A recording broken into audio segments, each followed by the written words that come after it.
This video is sponsored by Shortboxed, the easiest and safest way to buy and sell graded comic books. Download the app today using the link in the description. Hey sellers, this video is for you.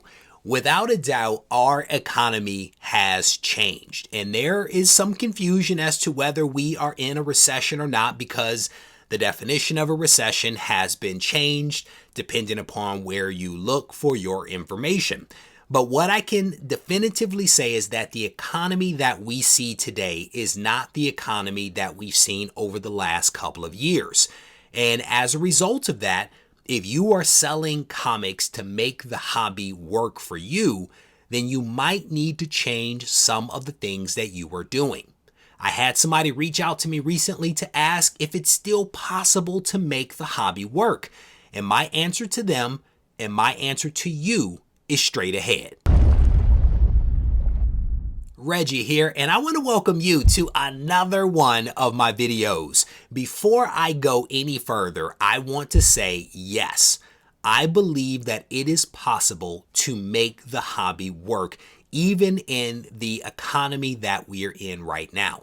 And if you are new to the hobby or new to my channel, you may not know exactly what I'm referring to when I say make the hobby work. So I want to take a moment to talk a little bit about that. Over the last couple of years, I've released a series of videos highlighting ways to actually make the hobby work. And again, what I mean by that is potentially buying and selling comics in order to buy more comics. And you might do this for business, or you might simply do it to be able to offset the cost of participating in this hobby, because comic book collecting can be an expensive hobby. And so one way to fund that is to buy and sell comics, or to sell books that are in your collection that you don't necessarily want. Take those proceeds to buy books that you do, and potentially you'll sell those books or just add to your personal collection. So can you make the hobby work in the environment that we are in right now, in this economy? The answer again is yes. But the things that you did over the last couple of years are not necessarily the exact same strategies that you can employ into the future, because the economy looks very different now than it did a few years ago. I remember at various points during the pandemic that I could put a book up on my website and that book would sell before the day concluded. Books were going incredibly fast, and it didn't necessarily matter the condition or the quality of those books or whether they were key issues or not. The books sold. The market was incredibly hot, and as a result of that, just about everything that you put out there sold. Somebody was collecting it, somebody was buying it, and I think there are lots of reasons for that. The economy was in a different place. There was lots of stimulus money that was flowing. There were a lot of people that were forced to stay home and were not spending money on vacations or gas or coffee or lunches, and they had a lot of extra money to spend on things. And there were a lot of people that found their way to the hobby or found their way back to the hobby that were buying up books left and right. My point here is that what we were doing back in 2019, 2020, 2021 are not the exact same things that we're going to be able to do moving forward. Things look different. And I remember in October of 2021, I recognized that things were starting to shift. There was definitely a slowdown in books changing hands. And we've seen that continue to play out as inflation has increased over this last year or so. And I have a feeling that we are not going to see things reverse themselves for at least the next couple of years. But again, is it possible to make the hobby work? Yes, but you're going to have to do things differently than you've done in the past. So in this video, I want to offer up a couple of tips and pointers that might help you along the way. The very first thing that I want to say to you is you need to look at the platform that you might be using to actually sell your comics. A lot of people use eBay, and there's nothing wrong with eBay, but there are also a lot of other platforms out there that will allow you to actually sell comics into the community. And the question will be, which of those platforms make the most sense for you? And you should take some time to investigate these different platforms. Look at what the platforms offer you as a seller. Look at how they market the books that are on that platform. Look at the number of people potentially that talk about that platform, that go to that platform on a regular and ongoing basis.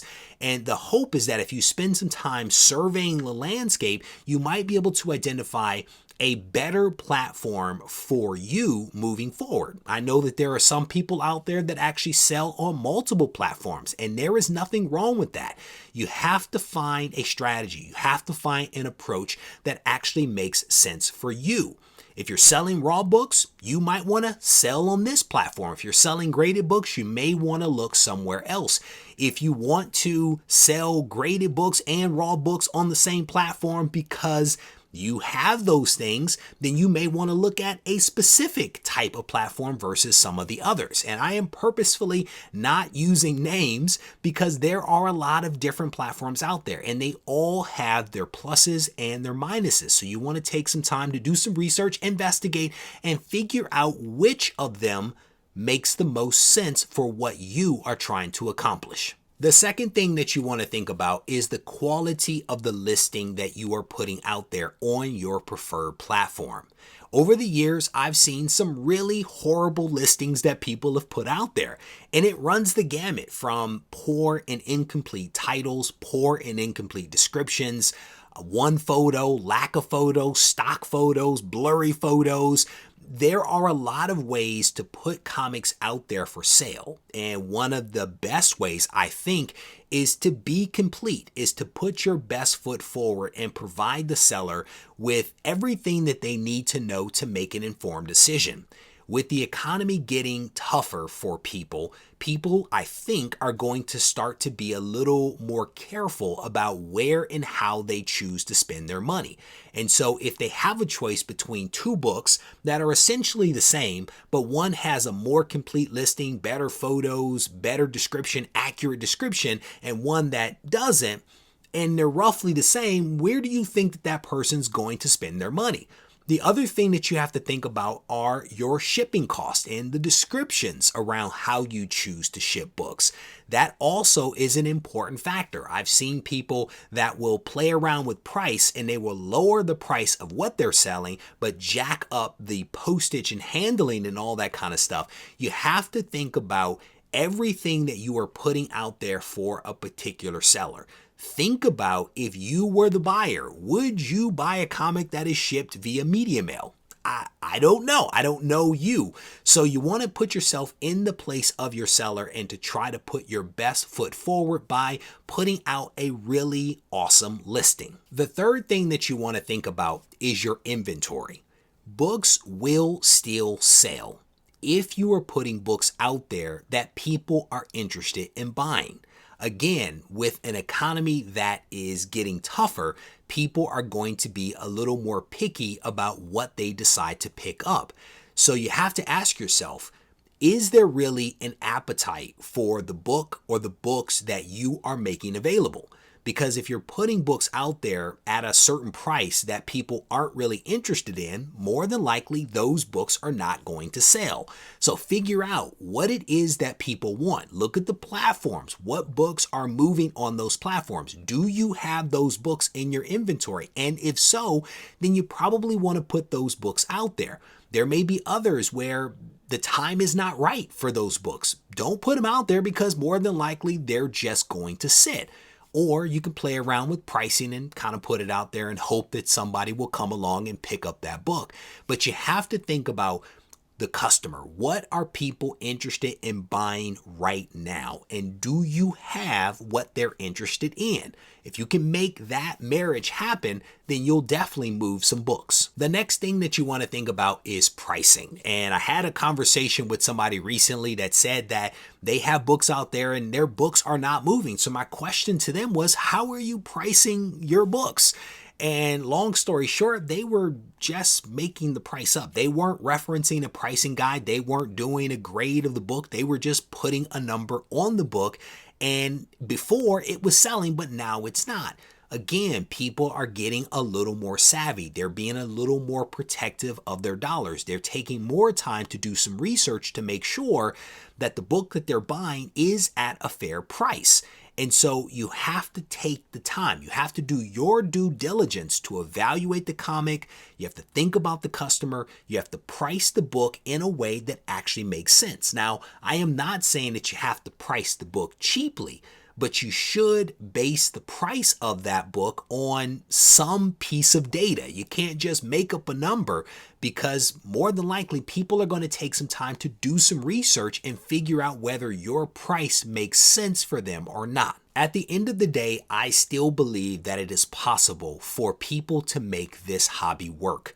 Again, I think what you have to do is you have to adapt to the current environment that we're in.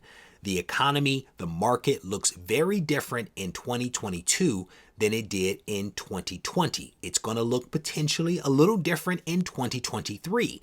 So if you are able to pay attention to the larger economy and the market dynamics and the interest and the taste of your fellow collectors, then you're going to be in a really good position to change your strategies, to change how you're approaching things, and still be able to capitalize and make things work.